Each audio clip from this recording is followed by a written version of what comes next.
Ce que je vais dire, c'est que ce que vous appelez antithèse n'est pas la négation systématique de la thèse. Ce qu'on appelle antithèse, c'est quoi? Écoutez-moi bien. Dans l'antithèse, je conserve la thèse et ensuite je la dépasse. Je ne peux pas dire thèse, M. Tounkara est très beau. Antithèse, M. Tounkara est très laid. Ça tombe sous le sens. Donc, quand j'ai dit on conserve ce qu'on avait dit et on le dépasse, après avoir dit thèse, M. Tounkara est très beau, antithèse, vous dites, même s'il est très beau, il aurait pu être plus beau s'il était tel, s'il était tel. Vous avez conservé qu'il était toujours très beau, mais que vous l'avez dépassé. Ce qui est rigoureusement inadmissible, c'est ce que j'ai dit, que vous puissiez dire dans la deuxième partie ou la tête adverse que M. Tounkara, après avoir dit qu'il est très beau, que M. Tounkara est très laid. Et donc, cela vous permet d'être fidèle un peu à la perspective du sujet. C'est vrai que le sujet est un champ ouvert, je suis d'accord. Et surtout les sujets que vous avez au bac. Il est absolument rare, pour ne pas dire que ça ne s'est presque jamais produit, qu'un sujet vous enferme dans les limites d'une seule leçon.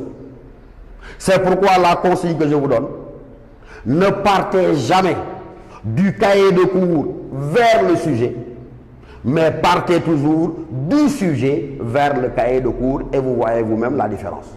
Celui qui part du cahier de cours vers le sujet, c'est celui qui se dit lan mo génn.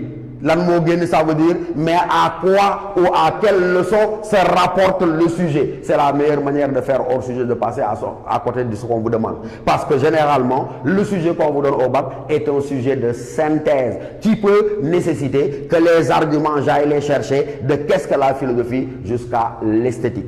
C'est pourquoi j'ai dit, on ne part pas du cahier de cours vers le sujet, mais on part du sujet, de sa lecture, de sa compréhension, pour aller chercher les moyens de l'argumenter dans le cahier de cours.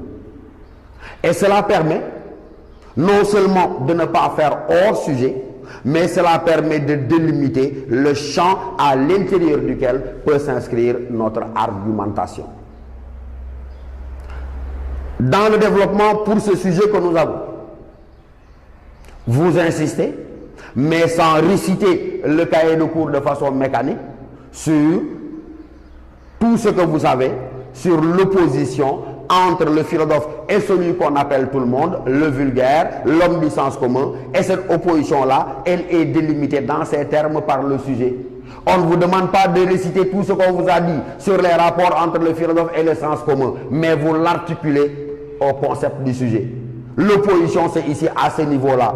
Dire en y pensant, dire sans y penser. Et vous montrez clairement, oui, que le philosophe désirait de faire la différence entre le bien et le mal, de faire la différence entre le vrai et le faux. Il s'inscrit dans le doute, et en s'inscrivant dans le doute, dans la vigilance et dans la méfiance, il réfléchit de façon critique, là où l'autre, encore une fois, adhère. Et quand il adhère de façon émotionnelle et spontanée à l'ensemble des vérités établies par la société. C'est à ce niveau-là que vous insistez, mais vous n'avez pas besoin de réciter tout votre cours sur la réflexion critique et tout votre cours sur l'opposition entre le philosophe et l'homme du sens commun. C'est une discipline intellectuelle que de savoir s'en tenir au postulat du sujet lui-même.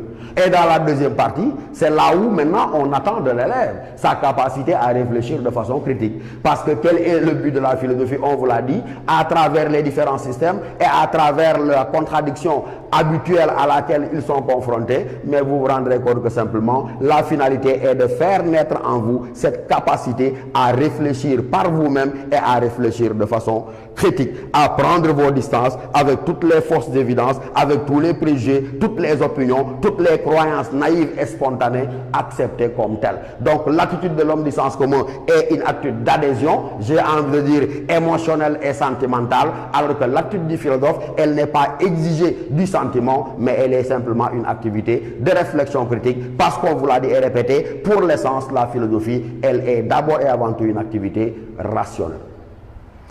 Et donc, après avoir dit ça maintenant, dans le développement, en mobilisant les outils grammaticaux de l'argumentation, je vous l'ai dit pour assurer la cohérence interne, parce que je vous ai dit, attention, la qualité de votre travail n'a pas de rapport avec l'abondance de votre propos. On peut être bavard mais il est préférable d'être concis, d'être rigoureux et surtout d'être pertinent. L'autre élément, c'est les citations. On en voit très fréquemment se promener avec un petit cahier rempli de citations, s'imaginant qu'il s'agirait de les apprendre par cœur et de les convoquer à tort et à travers pour donner l'impression d'avoir une bonne culture philosophique que non. Il faut faire une utilisation intelligente de ce que vous appelez les citations. Elles ne sont pas indispensables, oui, mais elles sont largement souhaitées parce qu'elles témoignent de votre culture philosophique, mais n'en abusez pas. Il ne s'agira pas d'un défilé de modes d'auteur, mais j'ai dit, contentez-vous de 2 ou d'un maximum de 3 citations.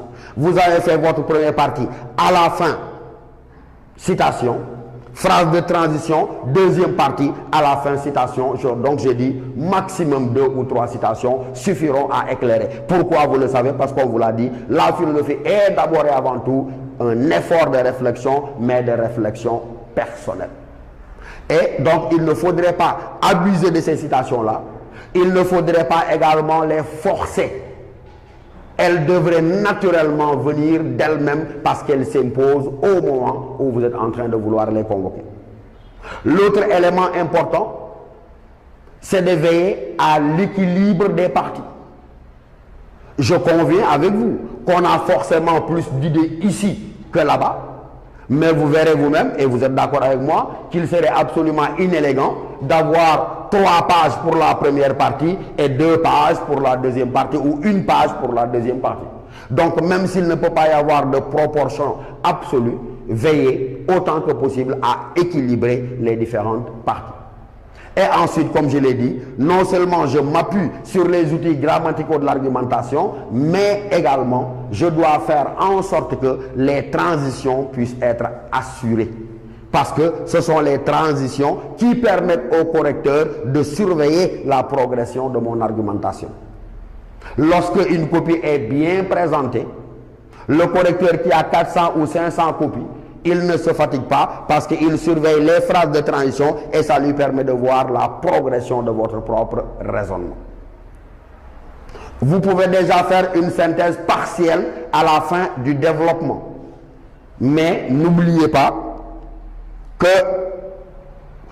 dans la conclusion maintenant, qui est la dernière étape, vous allez avoir 3 parties fondamentales dans la conclusion.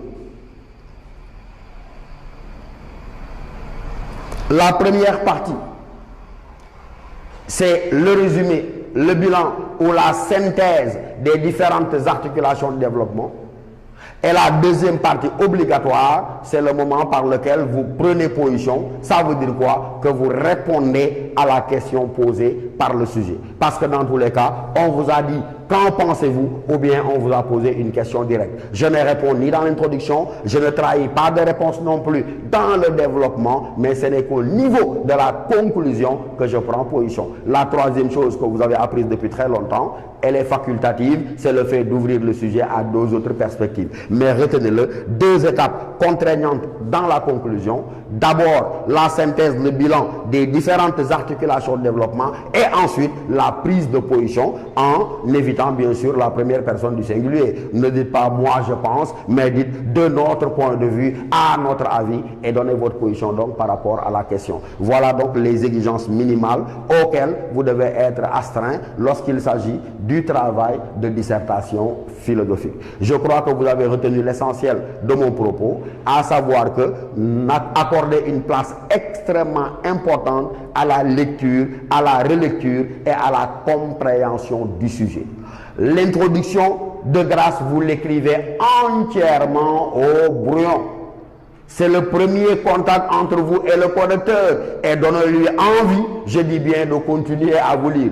Vous savez bien ce que je dis. Quand je dis donnez-lui envie au correcteur de continuer à vous lire, ça veut dire que si vous commencez par écrire philosophie PHY et à aligner les fautes dans la première phrase, il vous lit, mais quelque part la note est déjà donnée dans son esprit. Donc ça veut dire quoi? Travaillez, retravaillez votre introduction en sorte que, encore une fois, elle donne la promesse d'un développement et d'une conclusion conséquente. C'est pourquoi donc il faut lui accorder toute l'importance. Et je vous ai dit, dans cette introduction, il y a une étape fondamentale à laquelle le correcteur attache la plus grande importance, c'est l'étape de la problématisation. Ça veut dire quoi? Il part du principe que, comme je vous l'ai dit au début de mon propos, philosopher, c'est être capable de voir la difficulté, de voir l'ombre dans ce qui paraît être évident, l'ombre dans ce qui paraît être de la lumière. Et donc c'est à partir du moment où vous aurez montré clairement le problème posé que véritablement vous vous êtes donné les moyens